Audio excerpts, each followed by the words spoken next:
I think it's high time we talk about morality. But the morality I'm talking about is what we speak and how we speak about the dead.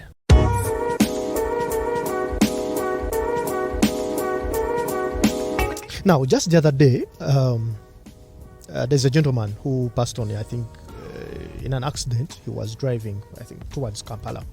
And I remember at 5 a.m., around, it was about a few minutes to 6, I was sent a text message that said, there's a gentleman who has died. They sent me pictures and the IDs by a correspondent. And we sent that information to the newsroom, and it was published. I even didn't know who the guy was, but to me it was just news, like any other news. The difference is that someone had lost a life. Now, in the course of the day, there was so much lashing. It's the first time in my life I ever saw someone being talked about, or the dead being talked about, such things.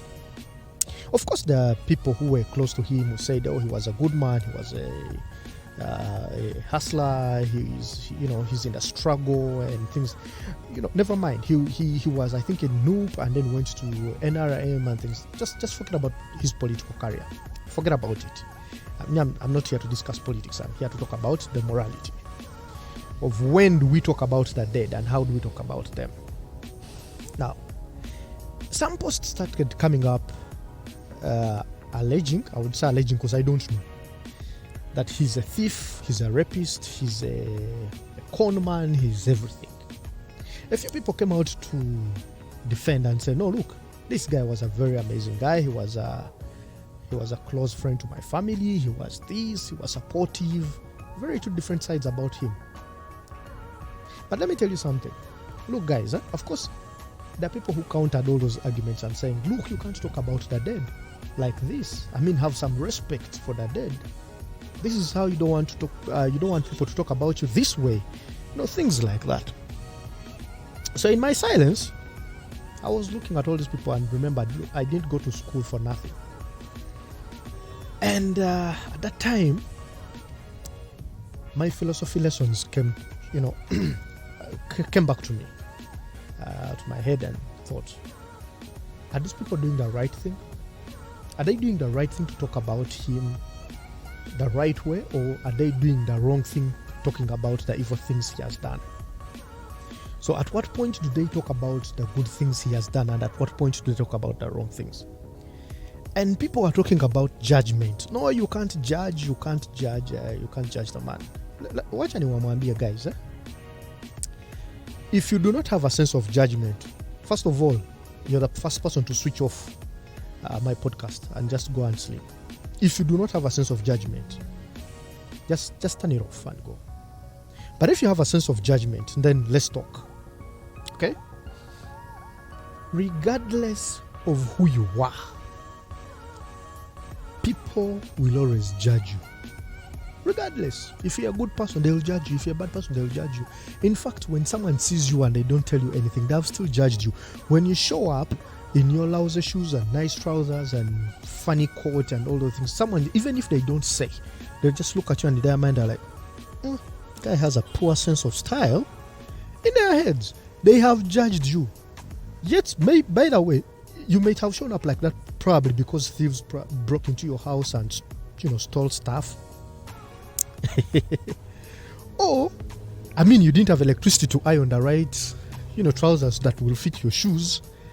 A lot happens, but the guy just says, this guy has a poor sense of judgment. And it happens in interviews. It happens. So you cannot say, do not judge, it is wrong to judge. No. In fact, even the words you say, even as I speak now, the people were saying now, this guy thinks he knows, This guy is a Zeka. It's okay. I know. And that's why I love what I do. I know it. We live in a world of criticism. So if you're going to say, you like criticism, but you don't like to be judged, are you okay? Is your head even working? Yes, criticism, I understand the difference. But the moment someone starts to criticize what you do, they are leading into a conclusion slowly, and they will end up judging you. If you show up, and you do something messy, the first time I see you, you do something messy. I know you're a messy person. and say, don't judge me just because I don't want to be judged because you made a choice. No, you make a choice and we shall judge you by that choice that you make. So this is my conclusion on that topic. He died, and there are some wrong things he did in this world. For the good things he did, they will talk about them. You all know what happens at burials. Praises, he was a man of God, she was a good person, and all those things, and a lot of things are said, and they will even pray for you to go to heaven, even when they are not sure how your paths were. Yeah, there are those things. Yeah, they will talk about them.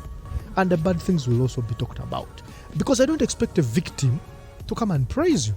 If the person has alleged that they were conned, and that person who was conned hears that you died in an accident or anything, you were shot dead and all, any way of dying that is not, there's no good death.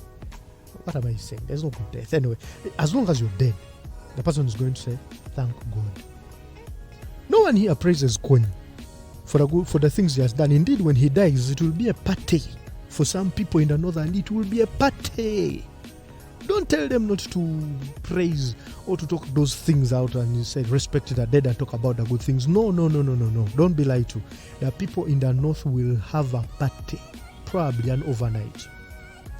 When you die, as long as you've done something wrong that probably directly hurts people, they will celebrate it.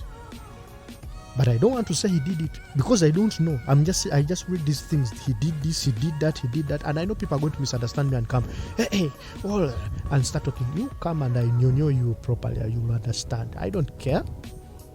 I'm just saying what I saw.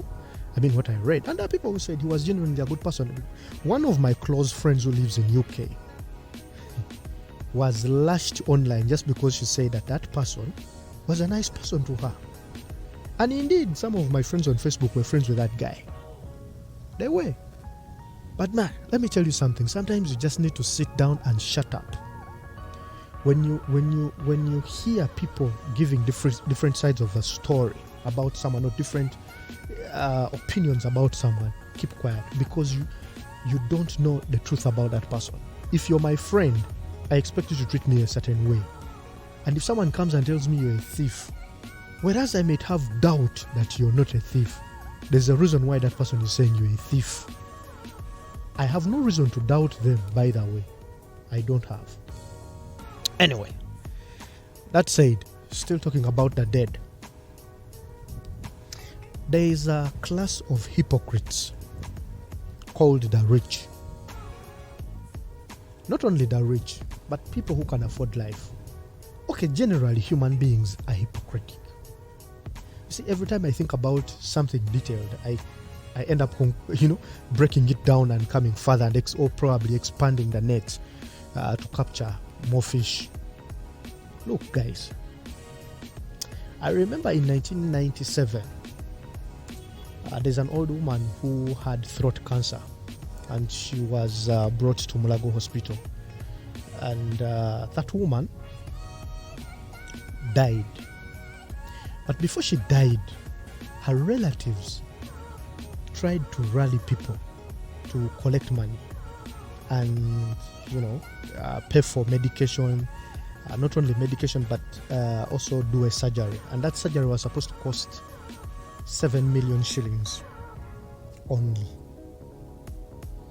They talked to everyone they knew.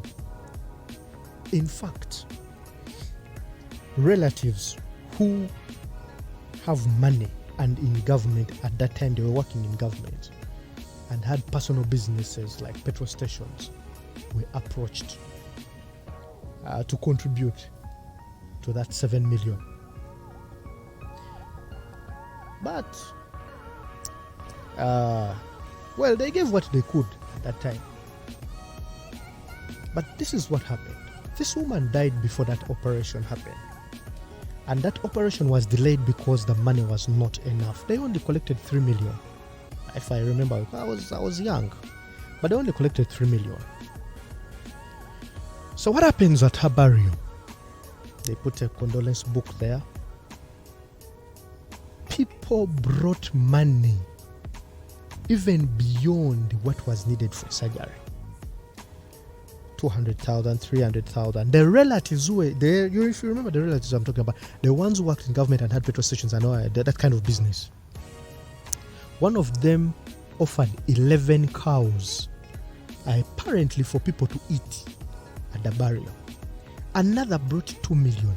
Another one in UK sent money about, I don't know whether 3 million was, but at the end game, I was curious a little bit that I went and picked that book when people were sleeping at around probably 1 a.m. I just wanted to look through and what the hell, what was this that people were actually bringing?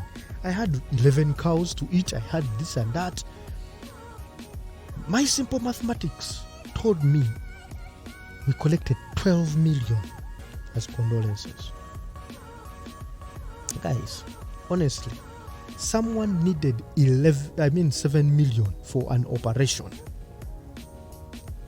and you refuse to contribute this money, and that person died, and then you contribute 11 million for what?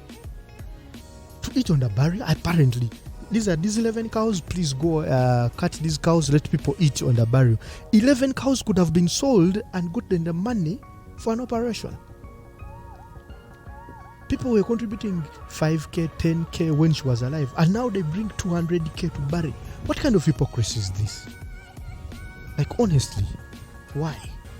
Why are we humans that bad? Why are we so bad? You would rather not contribute anywhere during the condolence, and even when they were trying to get medication. Please don't. So that we know that person never contributed anything. Times are hard. That person said they have no money. But you cannot be that bad. I honestly see so many drives online and things like that. Car wash, what? Genuinely, I have contributed to only one. And because I knew that person, personally, and things like we had a friendship, we've hung out together, and unfortunately she died. The rest, I usually look at, do I know this person? No, I don't know this person. What if it is a scam? Because yes, I have been scammed before. Yeah, I have. So most of the time when I see driving, I'm like, but I don't know this person. What if I'm doing, sending money to a wrong account and things go wrong? There's a time Mimi, sorry to mention her name, Mimi, I'm sorry. Mimi posted a request to people to contribute money on Facebook for someone who I think had failed to pay a bill in a hospital somewhere in Wakabale, whatever. And people started sending money only to realize someone went and committed that and said, but this person always says this. And there was evidence. How many people had sent money to that person? So that's why I don't contribute unless I know. Or unless if a friend comes to me and says, I have a friend and this is happening. And that to me is more legit than what I see on social media. But that's not the point.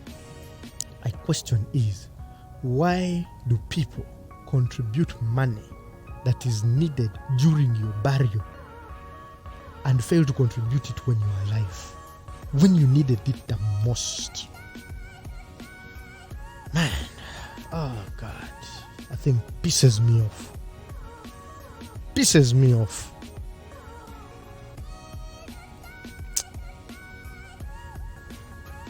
Enjoy your Friday.